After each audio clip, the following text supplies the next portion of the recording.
Girlfriend boyfriend অ্যাফেয়ার্সটা আগে মানুষ লুকায় লুকায় করতো, চিঠি দিলেও লুকায় লুকায়, যাতে কেউ জানতে না পারে। এখন ওপেন রাস্তায় সব, মানে এটা নর্মাল করে ফেলা হচ্ছে। আরো যে কি হবে সামনে আল্লাহ ভালো জানেন। সুবহানাল্লাহ। যারা বড় বড় শহরগুলোতে থাকে তাদের তো মানে দিন শুরু হয় আল্লাহর নাফরমানি দিয়ে, আর রাত আসে মানুষের গজব দিয়ে, মানুষের অভিশাপ দিয়ে। মেয়েরা আগে যদি বেপরদায় চলতো লজ্জা করতো, একটা লজ্জা বোধ ছিল, যে একটা লজ্জা লাগতো যে না আমি খারাপ ভাবে চলছি, মানুষ আমাকে দেখছে কেমন লাগছে। এখন দেখবেন ও গেঞ্জি পরে হাঁটছে, কোনো ফিলিংস নাই, স্বাভাবিক,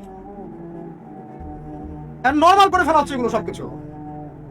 এখন দেখবেন মেয়েদেরকে, ছোট ছোট মেয়েগুলোকে রেপ করা হচ্ছে, ছোট ছোট বাচ্চা মেয়ে, দেখবেন কয়েকদিন পরে এটাও স্বাভাবিক হয়ে যাবে। প্রতারণা, আগে মানুষ প্রতারণা করলে মানুষ মনে করতো যে আমাকে মানুষ প্রতারক মনে করতে পারে, একটা চক্ষু লজ্জা কাজ করতো। এখন সেই চক্ষু লজ্জা নাই, নর্মাল। ঘুষ নেওয়াটাকে মানুষ মনে করতো আগে যে কেউ জানতে পারলে হয়তো সমস্যা, নর্মাল, এখন নিতেই পারে, ঘুষ ছাড়া হবে না তোমার জব। করাপশনে মানুষ গেলে মানুষ ভয় করতো যদি যদি জেনে যায় আমার চাকরি থাকবে না।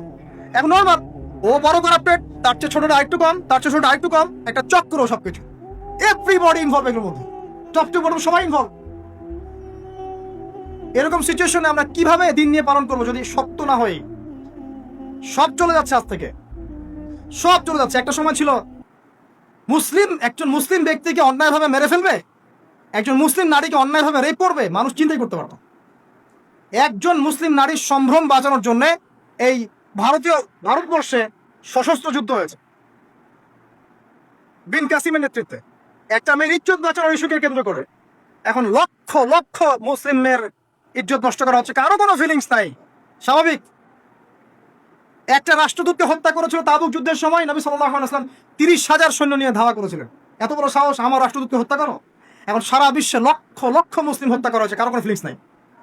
মানে আমি বুঝাতে যাচ্ছি আপনাদেরকে, সবকিছুকে নর্মাল করে ফেলা হয়েছে। কয়দিন পর দেখবেন ছেলে ছেলে নর্মালি বিয়ে করে ফেলবে। দেখেন এখন এখন কি চক্ষু লজ্জা কাজ করে যে আমি, মানুষ কি মনে করবে? আস্তে আস্তে দেখবেন এমন সময় আসবে ও মনে করবে যে নর্মাল। সবকিছুকে এই মিডিয়ার মধ্যে দিয়ে নর্মাল করা হচ্ছে। এসব মিডিয়াগুলো ইউজ করা থেকেও দূরে থাকা উচিত। আল্লাহ পাক আমাদেরকে হেফাজত করুন, আমিন।